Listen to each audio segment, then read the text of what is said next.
The Home Secretary, Shabana Mahmood, is trying to clamp down even harder on protests. And I've seen people on the right jumping for joy over this, but you shouldn't be. The real target here is clearly the migrant hotel protest, and I'm going to get into that, but how did we even get here in the first place? Well, after the awful attack on a synagogue a couple of days ago, the Home Secretary begged the Islamo-Communist Alliance not to go on their weekly pro-Palestine march. What I would say to people that are planning to go on a protest is just to take a step back for a minute. And just because you have a freedom doesn't mean to say you have to use it all the time. Well, in the least surprising turn of events ever, they ignored her. They did not cancel their protest. It went ahead. And honestly, I'm not really that surprised they ignored her because Shabana herself has been on a bunch of these protests. So why would they take her seriously? We will not stay silent until the Palestinians are free! But it did make Shabana unhappy. So unhappy, in fact, that she's introducing new rules so that the police can ban any protests that keep taking place in the same location. Well, look, the strengthening of the legislation that I'm going to bring about is based on the ability of the police to place conditions and restrictions on protests. And what I will be making explicit is that cumulative disruption, that is to say the frequency of particular protests in particular places, is in and of itself a reason for the police to be able to restrict and place conditions. From the outside, this is relatively simple. The idea is that if you keep protesting in the same place over and over again, the police can now just say, no, you protested here last week, you can't do it again, come back to us in 3 months' time, and maybe we'll say yes. And it's being framed as though this is targeting the pro-Palestine marches, which are kind of starting to annoy the general British public, but it's not. This isn't a targeted piece of legislation. This will apply to all protests. And I'll come back to that later in this video. I want to say a couple of things at this point. I don't care about the pro-Palestine cause. And that's not to say that I agree with them or disagree with them. It's just that I'm an Englishman and that's 6,000 miles away. And I do believe that as an English person, you could look at the situation there and you could make a subjective judgment about whether it's right or wrong or what's going on. But what I think is very strange, perhaps even deranged, is when you look at that situation and then you decide that actually this is going to become my entire personality. Everything I discuss is going to be about this issue that's taking place 6,000 miles away. I'm going to go on protest every week in London. Look, I just think that's really bizarre. Very, very strange. And I'll say this as well. If it was the only bad thing that was happening in the world, then I'd say, yeah, actually, that kind of makes sense. There's only one bad thing happening in the world. So, hey, we should all get behind and protest against that one bad thing. But the world is an ugly and terrible place. There are terrible things happening here, even in our own country. Arguably not as bad as what's going on in Gaza, fine. But they are a lot closer to home. So why don't you care about any of those things? At the same time, that I think these people are kind of deranged and very odd. They should be allowed to protest. And a lot of people will say, oh, but it's inconvenient and it's annoying. Yeah, okay. That's kind of the point of protests. They're meant to be inconvenient and annoying. Inconvenient and annoying are part and parcel of civil disobedience. So I respect their right to protest in the hopes that when I protest for something and other people disagree with what I'm protesting for, they will at least respect my right to protest.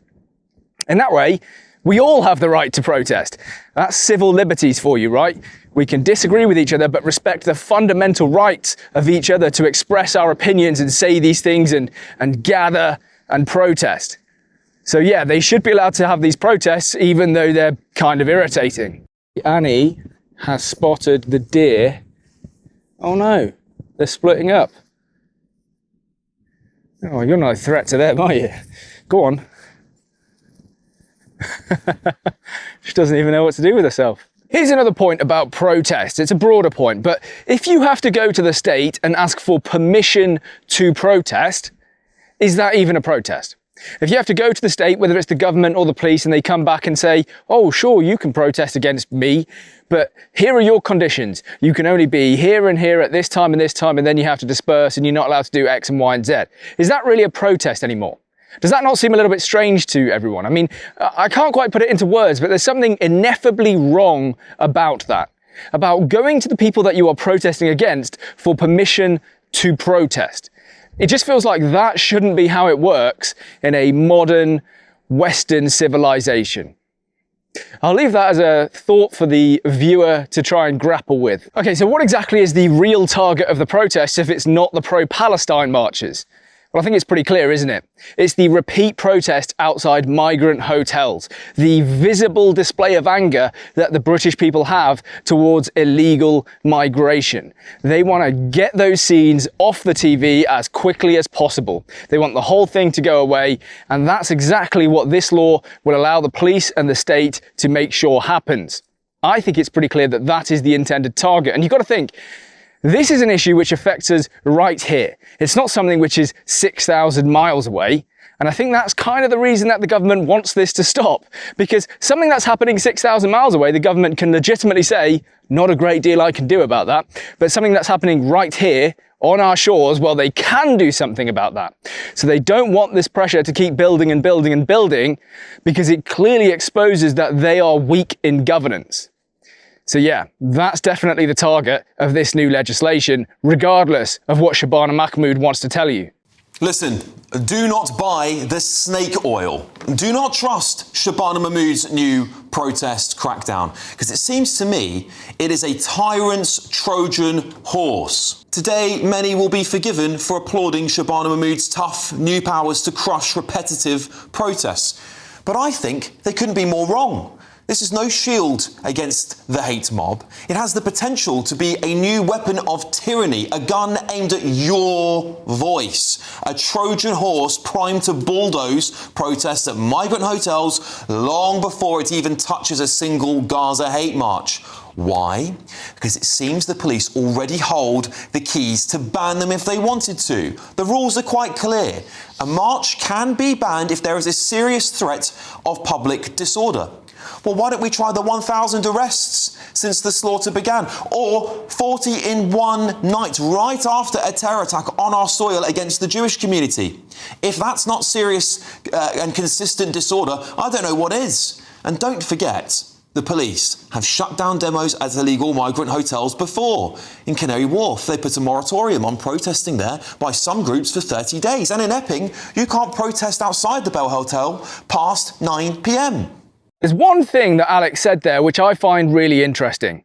He points out that the police and the state actually already have the powers to stop the pro-Palestine marches from taking place, but they didn't use them. They could have stopped it because any protest which the police feel is likely to lead to a severe amount of public disorder can be prevented.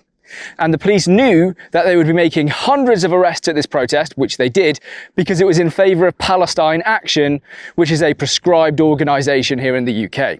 So the police knew that they were going to end up making hundreds of arrests, and using that knowledge and using the powers that they have, they could have stopped the protest.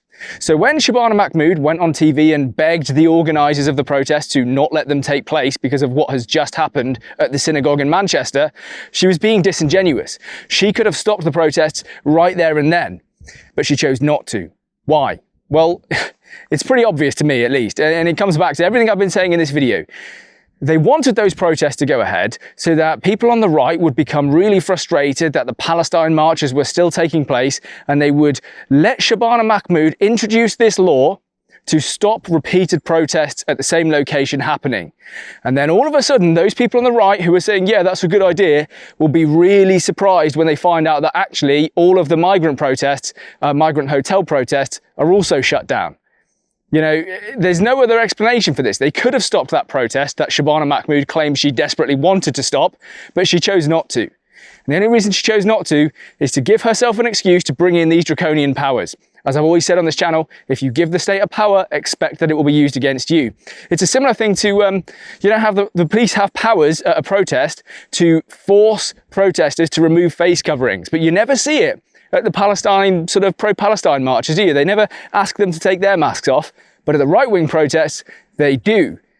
There's two-tier justice in this country, and if you believe that, why would you want the state to have more power to use in a two-tier way against you? It just doesn't make any sense. I'll finish on a much broader point. You must have noticed by now that in this country, your civil liberties are being eroded.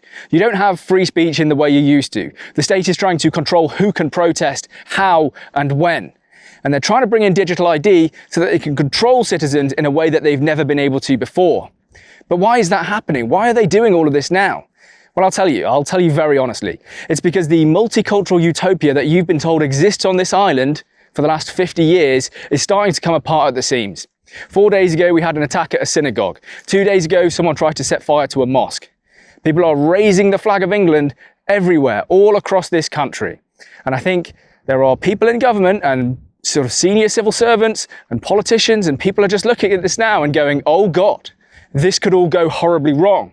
So there's two solutions here. If you accept that multiculturalism has failed, which I think the vast majority of people can now see, there's two solutions. You can either give up all of your liberties to the state in the hope that they protect you and you don't randomly get attacked in the street, or you can go down a different route and say, maybe we should consider remigration. Maybe we should accept that actually all of these different groups aren't compatible living together on a small island, especially when the economy starts to get tough, especially when tensions get a little bit higher, especially when there's some kind of global conflict and you've got all of the different ethnic groups in the world represented here in Britain. You know, these things can go wrong here in this country very quickly. So those are your two solutions. You've got remigration, effectively saying that maybe some of these people should go back to their homelands, or you've got hand over total power to the state. And of course the state is going to go for the option of hand over total power to the state. But the English people, by contrast, I think are right to say no. Why would we do that? You know, we didn't consent to mass migration, and now all of a sudden, you know, 3 decades later, England is 65% English and will be a minority in 20 years. What the hell is going on? We didn't consent to that, and now you want to take away all of our liberties. So the English people aren't going to put up with that, I don't think. Anyway, we finally managed to get outside after Storm Amy, so that's something. The weather's pretty good, the sun's out. It's actually very warm today. Dog got a nice walk, we saw some deer. Good vibes. That's pretty much all I've got to say today. Thank you very much for watching. Please do leave a like, comment and subscribe, and I'll see you in a future video.